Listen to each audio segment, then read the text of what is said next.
Hola, mi nombre es Bruno Francisco Castañeda Barrera, con número de carnet 22010788 de la carrera de Ingeniería en Sistemas Energéticos.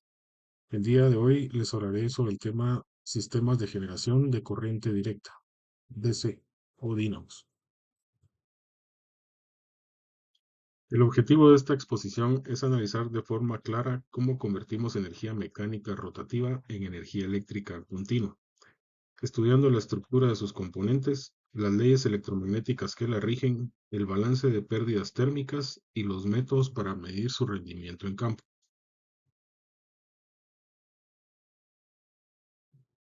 Para entender la generación DC, debemos separar físicamente la máquina en dos partes principales, la parte fija o estator y la parte giratoria o rotor.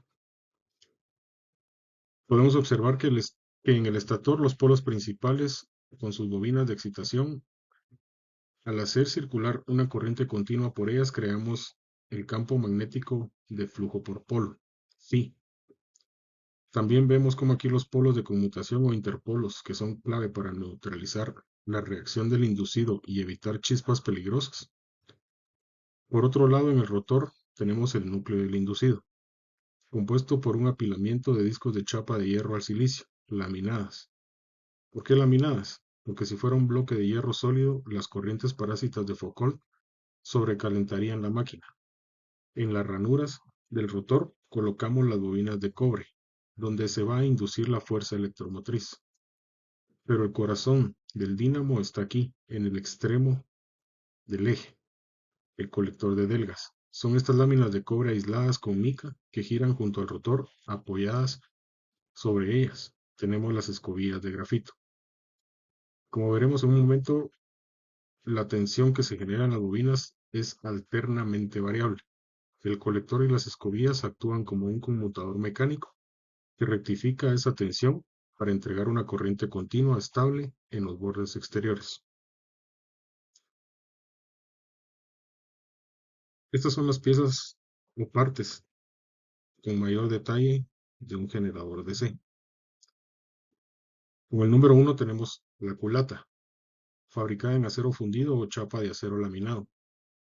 Cumple una doble función: soporte mecánico de todo el conjunto y cierre del circuito magnético del estator.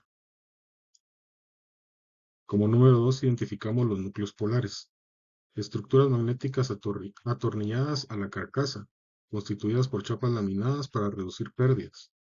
Tienen una forma ensanchada en su extremo o, o expansión polar para distribuir homogéneamente el flujo magnético en el entrehierro. Como número 3 están las zapatas polares.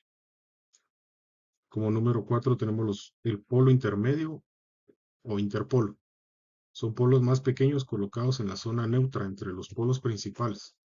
Llevan un devanado conectado en serie con el inducido, y su objetivo es neutralizar la fuerza magnetomotriz de la reacción de inducido y eliminar el chispeo en las escobillas durante el proceso de conmutación.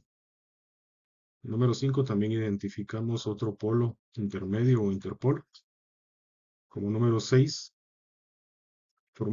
tenemos el inducido, formado por un apilamiento de discos de chapa magnética de hierro al silicio de 0.35 a 0.5 milímetros de espesor, comúnmente, aisladas entre sí por barniz u óxido para minimizar las pérdidas por corrientes de Foucault.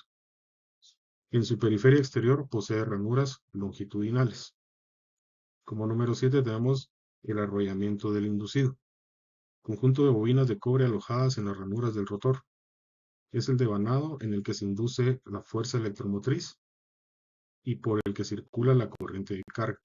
Se clasifica principalmente en devanados imbricados o paralelos ideales para altas corrientes o ondulados para voltajes más elevados. Número 8 tenemos el devanado de excitación. Dependiendo cómo se alimenta el devanado de excitación o campo, los generadores DC se clasifican en excitación independiente, pueden ser autoexcitados shunt o de derivación, pueden ser autoexcitados en serie o autoexcitado compuesto o compound. Como número 9 también vemos otro polo intermedio o interpolo. Número 10, colector de delgas o conmutador. Es la pieza más representativa de la máquina de corriente directa. Consiste en un cilindro montado sobre el mismo eje del rotor, formado por un conjunto de láminas o segmentos de cobre duro, estirado de alta pureza, llamados delgas, aisladas eléctricamente entre sí y del eje mediante finas láminas de mica. Funciona como un rectificador mecánico síncrono. A medida que el rotor gira y los conductores cortan las líneas de flujo bajo polos de polaridad opuesta, norte y sur, la tensión inducida cambia de sentido. El colector conmuta automáticamente las desconexiones de las bobinas a las escobillas fijas justo en el instante en que la fuerza electromotriz pasa por cero, garantizando que en el circuito exterior la corriente fluya siempre en la misma dirección.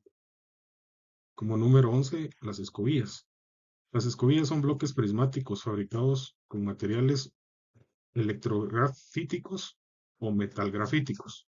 Están alojados en portaescobillas fijos al estator y presionadas contra la superficie del colector mediante resortes ajustados.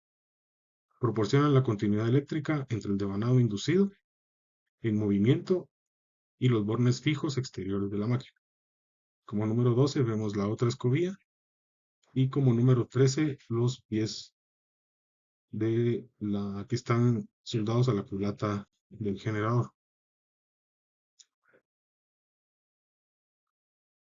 Analicemos ahora la física de la conversión. Cuando el motor primario, por ejemplo una pequeña turbina hidráulica o motor diésel, hacen girar el rotor a una velocidad angular omega, los conductores de la armadura cortan el flujo magnético por la ley de Faraday. Se induce un voltaje interno dado por la fórmula fundamental, donde K es la constante constructiva de la máquina. Ahora bien, cuando conectamos una carga a los bornes y empieza a fluir una corriente, ocurre un fenómeno físico vital.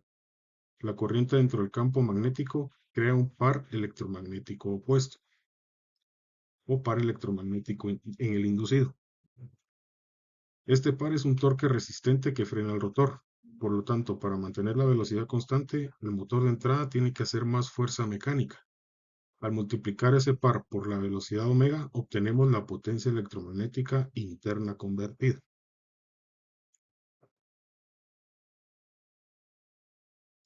Los parámetros de medición. Como futuros ingenieros, no solo nos interesa que la máquina funcione, sino qué tan eficiente es.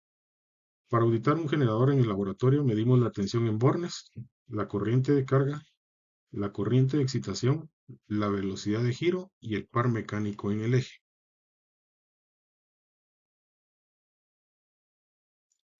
En la práctica, la potencia eléctrica de salida, que es igual al voltaje en bornes por la corriente de carga, siempre es menor que la potencia mecánica de entrada, la cual se puede calcular con el par mecánico del eje por la velocidad angular omega. ¿A dónde se va esta diferencia? A las pérdidas internas, que clasificamos en 4 grupos. Un grupo son las pérdidas Joule en el cobre, o I cuadrado R. Esta se da por calentamiento en los devanados del inducido y del campo. Otro grupo son las pérdidas en el hierro. Estas se pueden dar por histéresis y corrientes de Foucault en el núcleo rotórico. Otro grupo son las pérdidas mecánicas.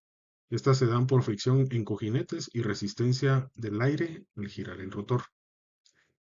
Y también están las pérdidas por contacto en las escobillas. Estas se calculan el voltaje en las escobillas por la corriente. Con estas pérdidas podemos calcular el rendimiento global, el cual está dado por la potencia de salida dividido la potencia de entrada por 100%. Como podemos ver en el gráfico, este es un ejemplo de las pérdidas que se pueden dar de la potencia mecánica de entrada y la potencia eléctrica de salida útil. En máquinas industriales bien diseñadas, este rendimiento suele ubicarse entre el 85% y el 93%.